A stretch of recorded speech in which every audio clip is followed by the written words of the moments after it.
Evidence ऐसा कुछ है नहीं, यहाँ पर बस नाम है कि गवाह है हमारे पास 800 करके कुछ गवाह है, जो प्रोटेक्टेड गवाह है। पता नहीं 800 गवाह कैसे आते, करीब बंद कमरे में कॉन्स्पिरेसी हो रही थी, तो 800 गवाह उसके हुए कैसे? इस कानून के प्रोविजन के साथ खेला जा रहा है ताकि अपने मकसद को पूरा कर सके, इनको हमें बंद रखना है। छोड़ते हैं तो जो इनका पूरा नरेटिव है ये खराब हो जाएगा, वो बाहर आएंगे, बाहर अपनी बातें रखेंगे, इनके नरेटिव पे बड़ा असर पड़ सकता है। जैसे It's been 4 days since the Supreme Court rejected the bail applications of Sharjeel Imam and Umar Khalid, while also granting bail to 5 others accused in the Greater Delhi riots conspiracy case from 2020. Now, I'll quickly take your mind back to what the case was even about. What started as peaceful protests against the Citizenship Amendment Act and against the NRC quickly spiraled into riots where several were killed, many were severely injured, and most of Delhi was up in flames back in 2020.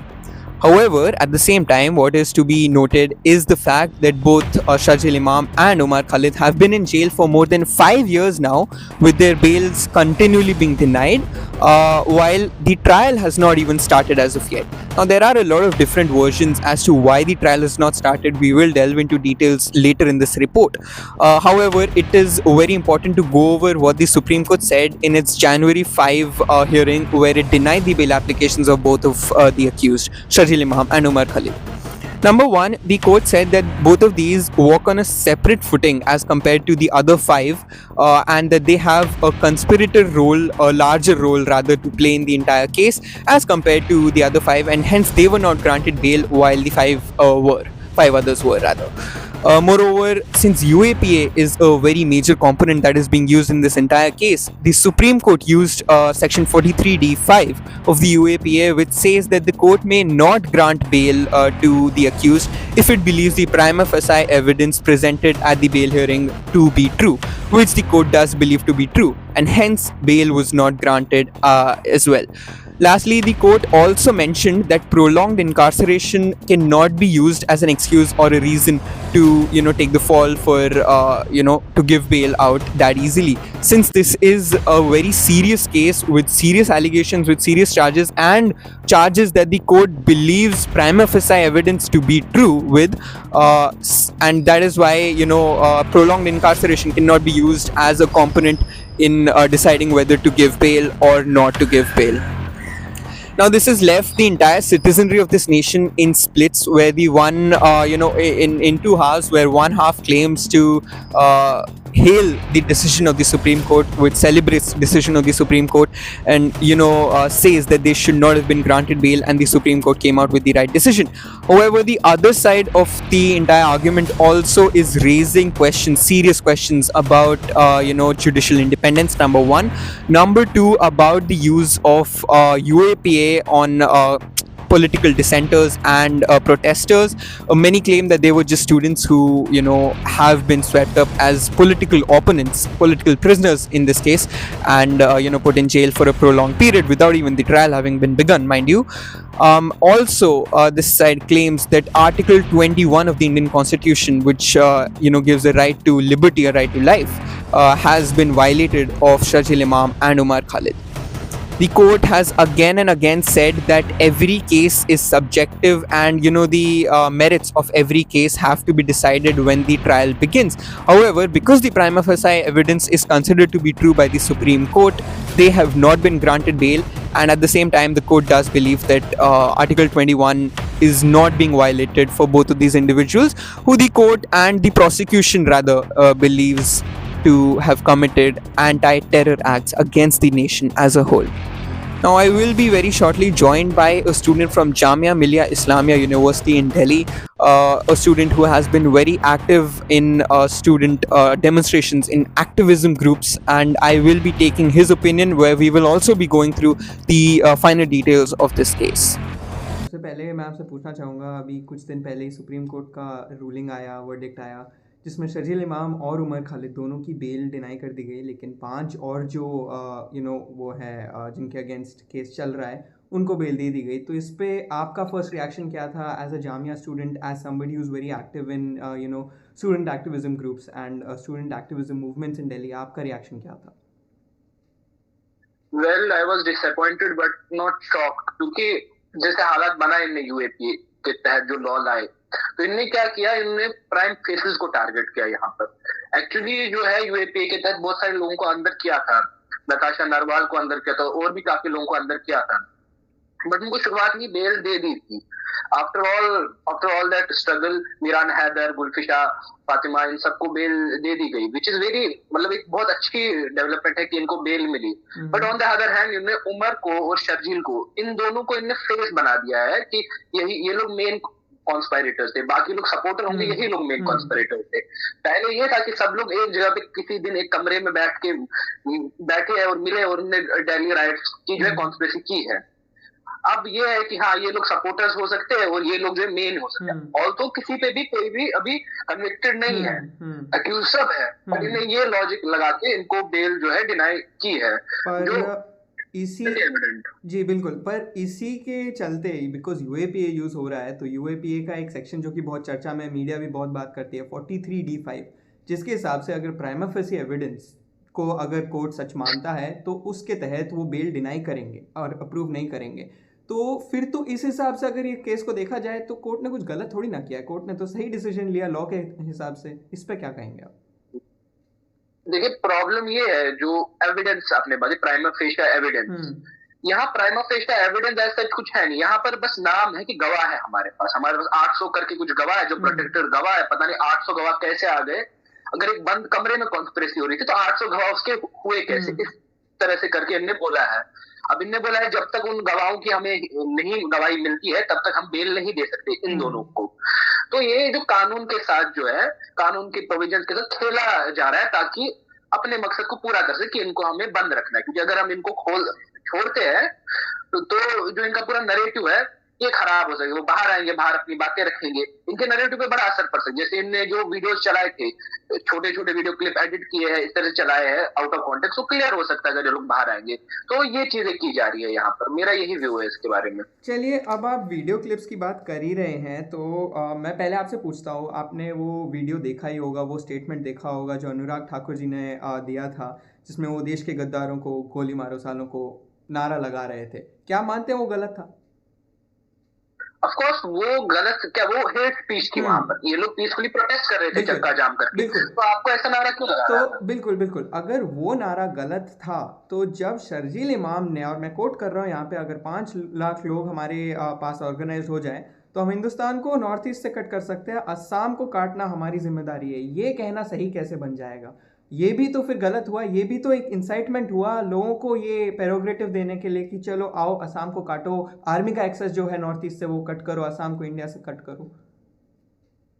वो एक लंबी 1 घंटे की पूरी speech है, अगर आप इसको ऐसे लेंगे, टोटल स्टेटमेंट लेंगे आउट ऑफ कॉन्टेक्स्ट तो ये लगता है ये बोल रहे हैं कि सेसेशन की बात करें शर्जील इमाम, ऐसा लगता है। जैसे मैं अभी छोटा सा, यहाँ तक मैंने जो बोला एक छोटा सा स्टेटमेंट है, अगर कोई इसको कट कर दे तो ऐसा लगेगा कि मैं कबूल कर रहा हूँ कि शर्जील इमाम जो है ऐसी बात कर रहा है। बट देखो क्या है, वो अगर आप पूरे को देखेंगे, वो वहां पर ये बोलने की कोशिश, जो चक्का जाम दिल्ली में कर रहे हैं, वैसे एक चक्का जाम की बात करें कि हम एक इकोनॉमिक ब्लॉकेड अगर 5 लाख लोग कर सकते हैं तो गवर्नमेंट हमारी डिमांड को फुलफिल करेगी, कोई वायलेंस की बात नहीं करते। बट ऐसी क्लिप मिल गई जिसको काट के ऐसे पेश किया जा सकता है। और अगर आप मानते हैं कि अगर ये ऐसी चीज है जिसपे आप सजा दे सकते हैं तो जल्दी ट्रायल कीजिए ना, जल्दी ट्रायल करके पेश कर दीजिए पूरे स्टेटमेंट, प्रूव हो सकता है तो गिल्टी करार दीजिए उनको, क्यों इतना खींचना है इस चीज को? ठीक है, मैं आपका पॉइंट समझ रहा हूँ कि क्लिप को आउट ऑफ कंटेक्स्ट ले लिया गया है, लेकिन मैं फिर आपसे पूछता हूँ, किसी भी कंटेक्स्ट में असम को भारत से अलग करने की जो मांग है या फिर जो डिमांड है, या फिर स्टेटमेंट भी है, डिमांड मांग अलग रखते हुए भी किसी भी कंटेक्स्ट में सही थोड़ी ना बन जाएगा वो। अब आप कहते हैं कि एक ये स्टेटमेंट के हिसाब से पूरा केस चलाया जा रहा है, क्लिप आउट ऑफ कंटेक्स्ट ले ली। अब मैं आपको किसी convicted terrorist Osama bin Laden, जो कि बिल्कुल अच्छी बातें भी करते थे, बिल्कुल आपके रिलीजियस टेक्स्ट भी कोट करते थे, अगर हम सिर्फ उसको ले लें तो फिर तो वो भगवान बन जाएंगे, बिल्कुल टेररिस्ट तो रहेंगे नहीं वो। पर उनको जाना जाता है उनकी एक्टिविटी की वजह से और उनकी हेट स्पीच की वजह से, जिसमें वो वायलेंस इंसाइट करते हैं। सेम वे जो बुरी चीज़ है उसके हिसाब से बंदा जाना जाता है, और वही यहाँ पे शर्जील इमाम के साथ किया जा रहा है, जहाँ पे वो असम को काटने की बात करते हैं। इस पे डिफेंस क्या है? देखिए, अगर जितना मैंने वो पूरी स्पीच देखी और जो उनकी बाकी स्पीच देखी, जैसे उनकी एक स्पीच है जहां वो बोल रहे थे कि लोग ऐसे आएंगे जो दंगे कराएंगे, भड़काएंगे, पत्थर मारेंगे, सब कुछ, लेकिन आपको उनके साथ बिल्कुल नहीं जुड़ना है, उनको होना करके अलग करना है, मारना नहीं, पुलिस के हवाले करना है, पुलिस उनका देखिए। अगर वो ऐसे थे, अगर वो चाहते थे कि वायलेंस हो कि कटे, मतलब जो भारत के हिस्से वो कटे, ये तो ऐसी बात वो कभी करते नहीं। अगर आप उस पूरे को देखें, उनका कॉन्टेक्स्ट ये था कि हमें इकोनॉमिक, मतलब जैसे चक्का जाम होता है या नॉन कॉपरेशन, इस तरह से कि गवर्नमेंट जो हमारी डिमांड सुने, जैसे फार्मर्स लॉ चल रहा था, फार्म लॉ, तो उस टाइम पे फार्मर्स ने क्या किया था, उस टाइम पे उन्हें एक किस्म का चक्का जाम ही किया था दिल्ली के बाहर, ताकि उनकी बात को सुना जाए।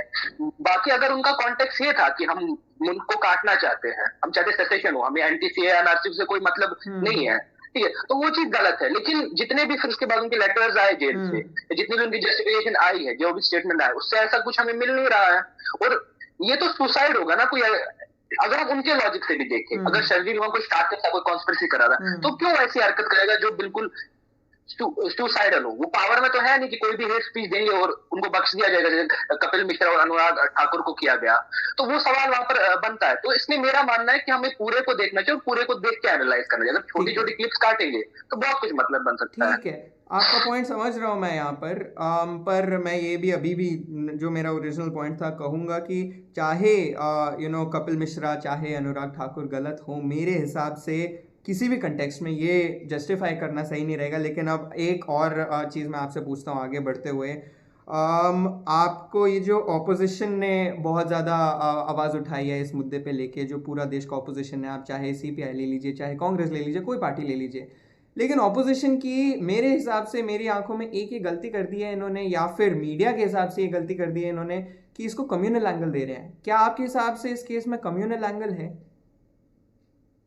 वेल, टेक्निकली कम्युनल एंगल नहीं बनना चाहिए, क्योंकि ये जो है, दुनिया में दो ही लोग होते हैं, एक तो जालिम होता है और मजलूम होता है, ऑपरेसर एंड ऑपरेस्ड। इसमें इस एंगल के अलावा कोई एंगल जुड़ता नहीं है, इस तरह की बात है। बट क्या हुआ है, उसमें बहुत सारे अक्यूज थे यूएपी में, नताशा नरवाल और भी काफी सारे नाम आते हैं।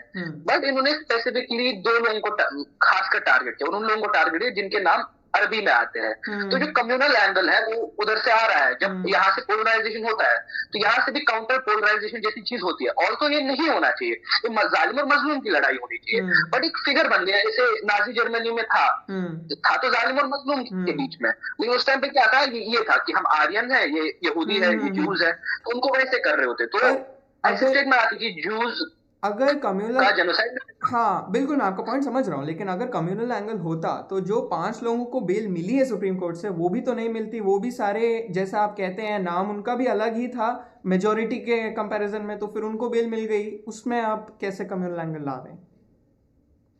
मैंने पहले स्टेट में यही कहा कि कम्युनल एंगल चीजों का नहीं बनना चाहिए। अभी अपोजिशन की तरफ से या रूलिंग पार्टी की तरफ से चीजों का कम्युनल एंगल बन रहा है। अब कोर्ट क्या है, कोर्ट जो है लॉ के हथकंडों के हिसाब से काम करता है। जो भी एडवोकेट होते हैं या फिर जज होते हैं उसके हिसाब से काम करता है। अब इस हिसाब से ये नहीं था कि ये सब मुस्लिम थे या इस तरह से, ये था कि ये जो दो लोग हैं इनके हिसाब से ये दो लोग सबसे मतलब मेन अक्यूज है, मेन जो है प्राइम फेस है इस चीज के, और बाकी उतने प्राइम फेस नहीं है, इसलिए इनको छोड़ा गया और उनको टारगेट किया गया। लेकिन जो सिविल सोसाइटी की ओपिनियन, जो मीडिया ट्रायल है, मीडिया ट्रायल में यही नैरेटिव फैलाया जा रहा है, कम्युनल वाला नैरेटिव कि मुस्लिम थे इसलिए हुआ ये बात। अगर मुस्लिम ही होते तो सब मुस्लिम के साथ करते। नहीं बिल्कुल, बट सिर्फ मीडिया का इसमें हाथ नहीं है। जबकि हाँ, मीडिया की बहुत बड़ी गलती रहती है ऐसे हाई प्रोफाइल केसेस में जहाँ पे कम्युनल एंगल दे दिया जाता है। लेकिन आप नोट करेंगे तो कांग्रेस के काफ़ी जो लीडर्स हैं वो भी इसको कम्युनल एंगल देने में बिल्कुल अपने पूरे माइंड से जुड़े हुए हैं।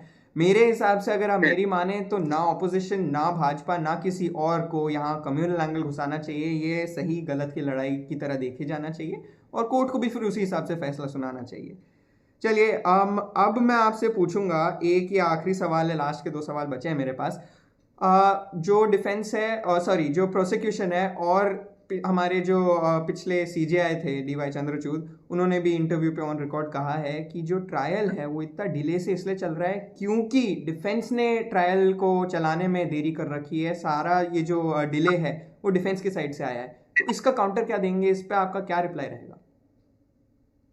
वेल, डिले हुआ है डिफेंस की तरफ से, इसके बारे में मुझे उतनी श्योरिटी नहीं है। बट मुझे इस चीज के बारे में श्योरिटी है कि जो ट्रायल जो है डिफेंस, वो बेल के लिए अप्रोच किया था ट्रायल कोर्ट को भी, सुप्रीम कोर्ट। और ये जो ऐसे केसेस होते हैं पर आपको अक्यूज करते हैं, चीजें प्रोसिक्यूशन की तरफ से शुरू होती है, लेकिन कोई डेट यहाँ आई नहीं प्रोसिक्यूशन की तरफ से कि आपको प्रोसिक्यूट करना है, केस मुकदमा चलाना है। जितना डिफेंस की बात है या जो उमर खालिद के साइड से है, वो तो चाहते हैं जल्दी ट्रायल हो, जल्दी चीजों को प्रूव किया जाए, और बेल के लिए भी अपील कर रहे हैं, लेकिन बेल भी बहुत टाइम से डिनाई हो रही है कि यहाँ। ठीक है, बस अब जाते जाते मैं आपसे ये पूछना चाहूँगा कि अब 1 साल का जो है टाइम पीरियड दिया है रीएप्लीकेशन ऑफ बेल, या फिर जितने जो विटनेस थे, जो आप कह रहे हैं 800 उतने ही थे, करीब 800 के जो विटनेस हैं उनकी या तो गवाही ले ली जाएगी सुप्रीम को, प्रोटेक्टेड विटनेस जो है।